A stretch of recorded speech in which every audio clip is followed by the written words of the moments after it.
1980ರ ಕಾಲದಲ್ಲಿ ಅಮೆರಿಕಾದ ಜನ ರಾತ್ರಿಯಲ್ಲಿ ನಿದ್ದೆ ಮಾಡಲು ಹೆದರುತ್ತಿದ್ದರು. ಅದಕ್ಕೆ ಕಾರಣ ಒಬ್ಬ ವ್ಯಕ್ತಿ. ಆತನೇ ರಿಚರ್ಡ್ ರಮಿರೆಜ್, ನೈಟ್ ಸ್ಟಾಕರ್. ಸ್ನೇಹಿತರೆ, ಈತ ಅಮೆರಿಕಾದ ಇತಿಹಾಸದಲ್ಲಿಯೇ ಅತ್ಯಂತ ಕೆಟ್ಟ ಸರಣಿ ಹಂತಕ. ಈತ 14ಕ್ಕೂ ಹೆಚ್ಚು ಅಮಾಯಕರನ್ನು ಕೊಲೆ ಹಾಗೂ ಅತ್ಯಾಚಾರ ಮಾಡಿದ್ದು ಒಂದು ದಿನ ಪೊಲೀಸರ ಕೈಗೆ ಸಿಗ್ತಾನೆ. ಇವನ ಉದ್ದೇಶ ಏನಾಗಿತ್ತು ಗೊತ್ತಾ? ನರಕದ ಡೆವಿಲ್ನನ್ನು ಆರಾಧಿಸುತ್ತಿದ್ದ ರಿಚರ್ಡ್ ಡೆವಿಲ್ಗಾಗಿಯೇ ಜನರನ್ನು ತುಂಬಾ ಕ್ರೂರವಾಗಿ ಕೊಂದು ಫೇಮಸ್ ಆಗೋದು. ಅದಕ್ಕೆ ಸಾಕ್ಷಿಯೇ ಕೋರ್ಟ್ಗೆ ರಿಚರ್ಡ್ ಬರುತ್ತಿದ್ದ ರೀತಿ. ನಾನೊಬ್ಬ ಹೀರೋ ಎಂಬ ಫೀಲ್ನಲ್ಲಿ ಅದೇ ರೀತಿ ರೆಡಿಯಾಗಿ ಕೋರ್ಟ್ಗೆ ಬರುತ್ತಿದ್ದ. ವಿಚಿತ್ರವೇನೆಂದರೆ, ಸೀರಿಯಲ್ ಕಿಲ್ಲರ್ಗೂ ನಮ್ಮ ಸೊಸೈಟಿಯಲ್ಲಿ ಫ್ಯಾನ್ಸ್ಗಳಿದ್ದಾರೆ. ಇವನನ್ನು ನೋಡಲು ಸಾವಿರಾರು ಜನ ಕೋರ್ಟ್ಗೆ ಬರುತ್ತಿದ್ದರು. ಅವನ ಆಟೋಗ್ರಾಫ್ಗಾಗಿ ಕಾಯುತ್ತಿದ್ದರು. ಅಂದರೆ ಅವರು ಕೂಡ ಸೈಕೋ ವ್ಯಕ್ತಿತ್ವದವರೇ ಎಂದು ನಮಗೆ ಅರ್ಥವಾಗುತ್ತೆ. ಸ್ನೇಹಿತರೆ, ನೀವು ನಂಬೋದಿಲ್ಲ, ರಿಚರ್ಡ್ ತನ್ನ ಕೊಲೆಗಳಿಂದಲೇ ಎಷ್ಟು ಫೇಮಸ್ ಆಗಿದ್ದ ಎಂದರೆ ಅವನಿಗೆ ಪ್ರತಿದಿನ ಲವ್ ಲೆಟರ್ ಬರುತ್ತಿತ್ತು. 12ರಿಂದ 15 ಜನ ಹುಡುಗಿಯರು ತಮ್ಮ ಪ್ರೀತಿಯನ್ನು ಅವನ ಬಳಿ ಹೇಳಿಕೊಂಡಿದ್ದರು. ಅವರಲ್ಲಿದ್ದ ಡೋರಿನ್ ಲಿಯೋ ಎಂಬ ಹುಡುಗಿಯನ್ನು ರಿಚರ್ಡ್ ಜೈಲಿನಲ್ಲಿಯೇ ಮದುವೆಯಾಗ್ತಾನೆ. ಅಷ್ಟಕ್ಕೂ ಈ ರಿಚರ್ಡ್ ರಮಿರೆಜ್ ಯಾರು? ಈತ ಮಾಡಿದ ಕೆಟ್ಟ ಕೆಲಸಗಳೇನು? ನಾನೇನು ಸಾಧಿಸಿದ್ದೀನಿ ಎಂದು ಗರ್ವ ಪಡುತ್ತಿದ್ದವನ ಅಂತ್ಯ ಯಾವ ರೀತಿ ಆಯಿತು ಗೊತ್ತಾ? ಈ ಮಾನ್ಸ್ಟರ್ನ ಬಗ್ಗೆಯೇ ಈ ದಿನ ನಾವು ವಿವರವಾಗಿ ತಿಳಿಯುತ್ತಿರೋದು.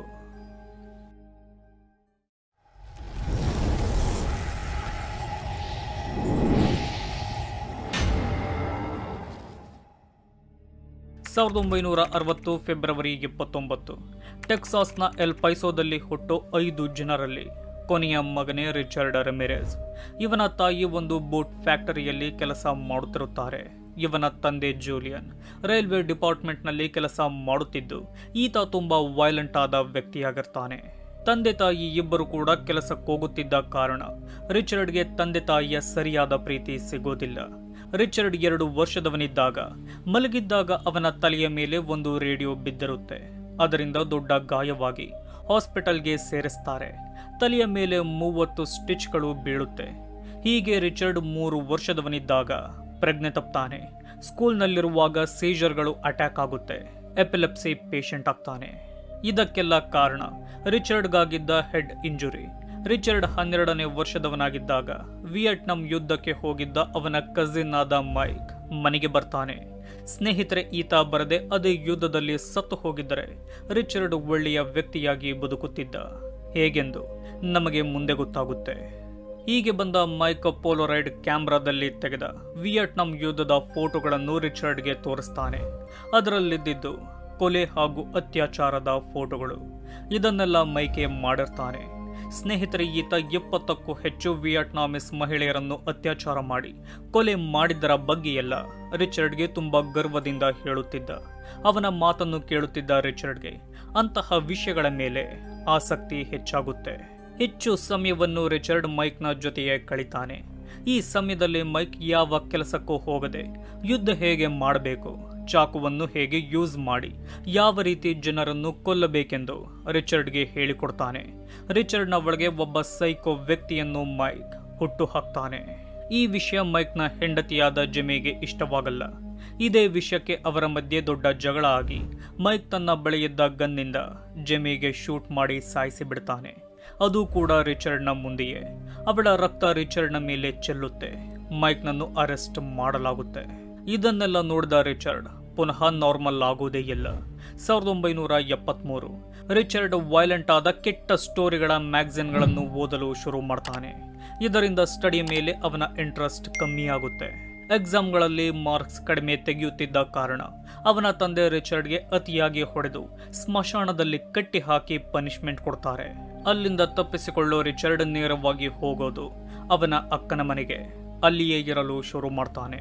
1975ರಲ್ಲಿ, ಅಂದರೆ ರಿಚರ್ಡ್ಗೆ 15 ವರ್ಷ. ಆ ವರ್ಷದಲ್ಲಿಯೇ ಒಂದು ಹೋಟೆಲ್ನಲ್ಲಿ ಕೆಲಸಕ್ಕೆ ಸೇರಿಕೊಳ್ತಾನೆ. ಅಲ್ಲಿ ಅವನ ಕೆಲಸ ರೂಮ್ಗಳನ್ನು ಕ್ಲೀನ್ ಮಾಡೋದು. ಆದರೆ ಆ ಕೆಲಸವನ್ನ ಸರಿಯಾಗಿ ಮಾಡದ ರಿಚರ್ಡ್ ಬರೋ ಕಸ್ಟಮರ್ಗಳ ವಸ್ತುಗಳನ್ನು ಕದಿಯೋಕೆ ಶುರು ಮಾಡ್ತಾನೆ. ಕೇವಲ 15 ವರ್ಷದ ರಿಚರ್ಡ್ ಮತ್ತೊಂದು ಕೆಲಸ ಮಾಡ್ತಾನೆ. ಅದೇನೆಂದರೆ ಹೋಟೆಲ್ಗೆ ಬಂದಿದ್ದ ಒಬ್ಬಳು ಮಹಿಳೆಯನ್ನು ಅತ್ಯಾಚಾರ ಮಾಡಲು ಪ್ರಯತ್ನ ಪಡೋದು. ಆಗ ಆಕೆ ಕಿರುಚಿದ ಕಾರಣ ಜನ ಸೇರ್ತಾರೆ. ಪೊಲೀಸರಿಗೆ ಅವನನ್ನು ಹಿಡಿದು ಕೊಡ್ತಾರೆ. ಆದರೆ ರಿಚರ್ಡ್ಗೆ ಶಿಕ್ಷೆಯಾಗಲ್ಲ. ಪೊಲೀಸರ ಬಳಿ ಕ್ಷಮೆ ಕೇಳಿದ ಕಾರಣ ಅವನಿಗೆ ಬುದ್ಧಿ ಹೇಳಿ ಬಿಟ್ಟು ಬಿಡ್ತಾರೆ. 1978 18 ವರ್ಷದ ರಿಚರ್ಡ್ ತನ್ನ ಅಕ್ಕನ ಮನೆಯನ್ನು ಕೂಡ ಬಿಟ್ಟು ಲಾಸ್ ಆಂಜಲೀಸ್ಗೆ ಹೋಗ್ತಾನೆ. ಡ್ರಗ್ ಎಂಬ ಕೆಟ್ಟ ಚಟಕ್ಕೆ ಪೂರ್ತಿಯಾಗಿ ಒಳಗಾಗ್ತಾನೆ. ಮನೆಯಿಲ್ಲದೆ ಬೀದಿಗಳಲ್ಲಿ ಮಲಗ್ತಾನೆ. ಕಾರ್ಗಳನ್ನು ಕದ್ದು ಅದನ್ನು ಮಾರಿ ಬಂದ ದುಡ್ಡಲ್ಲಿ ಪುನಃ ಡ್ರಗ್ ತೆಗೆದುಕೊಳ್ಳೋದೆ ರಿಚರ್ಡ್ನ ಮುಖ್ಯ ಕೆಲಸ. 1984ರಲ್ಲಿ ಮೇಯಿ ಲಿಂಡಾ ಲೆಯುಂಗ್ ಎಂಬ 9 ವರ್ಷದ ಹುಡುಗಿಯನ್ನು ಯಾವುದೇ ಕಾರಣವಿಲ್ಲದೆ ಚಾಕುವಿನಿಂದ ಇರಿದು ಕೊಂದು ಹಾಕ್ತಾನೆ. ಅದು ಕೂಡ ಡ್ರಗ್ ನಶೆಯಲ್ಲಿ. ಆಗ ಪೊಲೀಸರಿಗೆ ಈ ಕೊಲೆ ಯಾರು ಮಾಡಿದ್ದು ಎಂದು ಗೊತ್ತಾಗಲ್ಲ. ಆದರೆ ಫಿಂಗರ್ ಪ್ರಿಂಟ್ಸ್ ಹಾಗೂ ಸಿಕ್ಕ DNA ಕಲೆಕ್ಟ್ ಮಾಡಿಕೊಳ್ತಾರೆ. ಸ್ನೇಹಿತರೆ, ಇದು ರಿಚರ್ಡ್ ಮಾಡಿದ ಮೊದಲ ಕೊಲೆ. ಈ ಕೊಲೆಯಿಂದ ಅವನಿಗೆ ಒಂದು ರೀತಿಯ ಸೈಕೋ ಆನಂದ ಸಿಗುತ್ತೆ. ಇದಾದ 2 ತಿಂಗಳ ನಂತರ ಅಂದರೆ 1985ರಲ್ಲಿ ಒಂದು ಕಾರನ್ನು ಕದಿಯೋ ರಿಚರ್ಡ್ ಅದನ್ನು ಮಾರಲು ತುಂಬಾ ಪ್ರಯತ್ನ ಪಡ್ತಾನೆ. ಆದರೆ ಅದನ್ನು ಮಾರಲು ಸಾಧ್ಯವಾಗಲ್ಲ. ಅವನಿಗೆ ಡ್ರಗ್ ಆಗಿ ದುಡ್ಡು ಬೇಕೇ ಬೇಕಾಗಿರುತ್ತೆ. ಹಾಗಾಗಿ ರಿಚರ್ಡ್ ಆ ಕದ್ದ ಕಾರ್ನಲ್ಲಿಯೇ ಡ್ರೈವ್ ಮಾಡಿಕೊಂಡು ಗ್ಲಾಸೆಲ್ ಪಾರ್ಕ್ಗೆ ಹೋಗ್ತಾನೆ. ಅಲ್ಲಿನ ಒಂದು ಬಿಲ್ಡಿಂಗ್ನ ವಿಂಡೋ ಓಪನ್ ಇರೋದನ್ನ ಗಮನಿಸಿ ಅದರ ಒಳಗೆ ಹೋಗ್ತಾನೆ. ಆ ಮನೆಯಲ್ಲಿ 79 ವರ್ಷದ ಟೆನೆಂಟ್ ಇದ್ದು ರಿಚರ್ಡ್ಗೆ ಆ ಮನೆಯಲ್ಲಿ ಕದಿಯಲು ಯಾವ ವಸ್ತುವು ಸಿಗೋದೇ ಇಲ್ಲ. ಅದರಿಂದ ಆತನಿಗೆ ತುಂಬಾ ಕೋಪ ಬರುತ್ತೆ. ಅದೇ ಕೋಪದಿಂದ ರಿಚರ್ಡ್ 79 ವರ್ಷದ ಟೆನೆಂಟ್ ಅನ್ನು ತುಂಬಾ ಭೀಕರವಾಗಿ ಚಾಕುವಿನಿಂದ ಒಂದೇ ಸಮನೆ ಇರಿದು ಸಾಯಿಸಿ ಬಿಡ್ತಾನೆ. ಆಗ ಬರೋ ಪೊಲೀಸರಿಗೆ ಈ ಕೆಲಸ ಮಾಡಿದ್ಯಾರೆಂಬ ಚಿಕ್ಕ ಸುಳಿವು ಕೂಡ ಸಿಗೋದೇ ಇಲ್ಲ. ಈ ಸಮಯದಲ್ಲಿ ಡೆವಿಲ್ಗೆ ಸಂಬಂಧಪಟ್ಟ ಒಂದು ಬುಕ್ ಅನ್ನು ಓದಲು ರಿಚರ್ಡ್ ಮುಂದಾಗ್ತಾನೆ. ಆ ಬುಕ್ ಅನ್ನು ಬರೆದಿರುವವನು ಅಮೆರಿಕದಲ್ಲಿ ಚರ್ಚ್ ಆಫ್ ಸೇಟನ್ನ ಸಂಸ್ಥಾಪಕನಾದ ಆಂಟನ್ ಲೇವೆ. ಆ ಬುಕ್ನಿಂದ ರಿಚರ್ಡ್ಗೆ ಡೆವಿಲ್ ಬಗ್ಗೆ, ಡಿಮೋನಿಕ್ ರಿಚುವಲ್ಗಳ ಬಗ್ಗೆ, ಹ್ಯೂಮನ್ ಸ್ಯಾಕ್ರಿಫೈಸ್ನ ಬಗ್ಗೆ ಇಂಟ್ರೆಸ್ಟ್ ಹೆಚ್ಚಾಗುತ್ತೆ. ಹಲವಾರು ಡಿಮೋನಿಕ್ ರಿಚುವಲ್ಗಳಲ್ಲಿ ಭಾಗವಹಿಸಲು ರಿಚರ್ಡ್ ಮುಂದಾಗ್ತಾನೆ. ಡ್ರಗ್ ಚಟದಿಂದ ಹೊರಬರ್ತಾನೆ. ಡೆವಿಲ್ಗಾಗಿ ಕೊಲೆಗಳನ್ನು ಮಾಡಲು ಶುರು ಮಾಡ್ತಾನೆ. ಕದ್ದ ಕಾರ್ಗಳನ್ನು ಮಾರಿ ಡ್ರಗ್ ಅನ್ನು ತೆಗೆದುಕೊಳ್ಳದೆ ದುಡ್ಡನ್ನು ಕೂಡಿಟ್ಟು ಒಂದು ಗನ್ನನ್ನು ಪರ್ಚೇಸ್ ಮಾಡ್ತಾನೆ. ರಾತ್ರಿಯಲ್ಲಿ ಮನೆಗೆ ನುಗ್ಗೋದು, ಆ ಮನೆಯವರನ್ನು ಕೊಲ್ಲೋದು ಇದೇ ರಿಚರ್ಡ್ನ ಮುಖ್ಯ ಕೆಲಸವಾಗುತ್ತೆ. ಸ್ನೇಹಿತರೆ, ಇದೇ ರೀತಿಯಲ್ಲಿ ರಿಚರ್ಡ್ ರೆಮಿರೆಸ್ 14ಕ್ಕಿಂತ ಹೆಚ್ಚು ಜನರನ್ನು ತುಂಬಾ ಭೀಕರವಾಗಿ ಕೊಂದಿರ್ತಾನೆ, ಅತ್ಯಾಚಾರ ಮಾಡಿರ್ತಾನೆ. ಎಷ್ಟೇ ಪ್ರಯತ್ನ ಪಟ್ಟರೂ ಪೊಲೀಸರು ರಿಚರ್ಡ್ನನ್ನು ಅರೆಸ್ಟ್ ಮಾಡಲು ಆಗುತ್ತಲೇ ಇರೋದಿಲ್ಲ.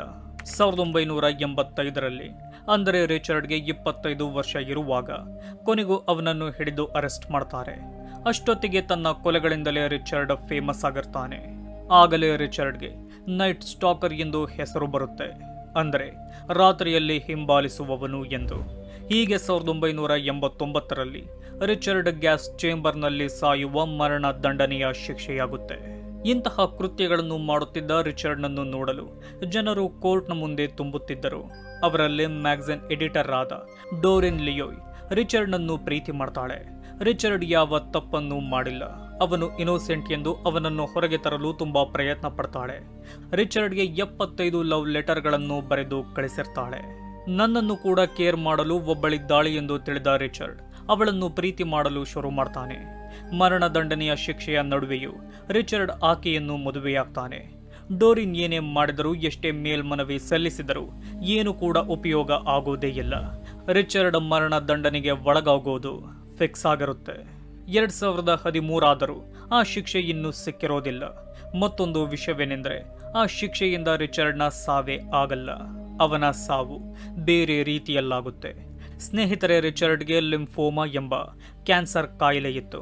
ಅದೇ ಕಾಯಿಲೆಯಿಂದ ಅವನ ಸಾವಾಗಿರುತ್ತೆ. ಆಗ ಅವನ ವಯಸ್ಸು 53 ವರ್ಷ. ಅವನನ್ನು ಹಿಡಿದಿದ್ದ ಡಿಟೆಕ್ಟಿವ್ ಹೇಳಿದ್ದೇನೆಂದರೆ, ರಿಚರ್ಡ್ ರೆಮಿರೆಸ್ ಯಾವುದೇ ಭಾವನೆಯಿಲ್ಲದ, ಯಾವುದೇ ಕರುಣೆಯಿಲ್ಲದ, ಯಾವುದೇ ಪಶ್ಚಾತ್ತಾಪವಿಲ್ಲದ ರಾಕ್ಷಸ ಎಂದು. ಸ್ನೇಹಿತರೆ, ಹುಟ್ಟುತ್ತಲೇ ಯಾರೂ ಕೆಟ್ಟವರಾಗೋದಿಲ್ಲ. ಅವರು ಬೆಳೆಯೋ ವಾತಾವರಣ, ಅವರ ಬಾಲ್ಯದಲ್ಲಾದ ಕೆಟ್ಟ ಘಟನೆಗಳು, ಚಿಕ್ಕ ವಯಸ್ಸಿನಲ್ಲಿ ಸಿಗದ ಪ್ರೀತಿಯೇ ಇದಕ್ಕೆಲ್ಲ ಕಾರಣ. ಬೆಳೆಯೋ ಮಕ್ಕಳ ಮೇಲೆ ಗಮನ ಕೊಡದೆ ಹೋದರೆ ಏನಾಗಬಹುದು ಎಂಬುದಕ್ಕೆ ರಿಚರ್ಡ್ ರೆಮಿರೆಸ್ ಒಬ್ಬ ಜೀವಂತ ಉದಾಹರಣೆ. ಈ ವಿಡಿಯೋದ ಬಗ್ಗೆ ನಿಮ್ಮ ಅಭಿಪ್ರಾಯವನ್ನ ಕಮೆಂಟ್ ಮಾಡಿ ತಿಳಿಸಿ. ಇದೇ ರೀತಿಯ ವಿಡಿಯೋಗಳಿಗಾಗಿ ನಮ್ಮ ಚಾನಲ್ ಅನ್ನು ಸಬ್ಸ್ಕ್ರೈಬ್ ಮಾಡಿಕೊಳ್ಳಿ. ವಿಡಿಯೋ ನೋಡಿದ್ದಕ್ಕೆ ಧನ್ಯವಾದಗಳು.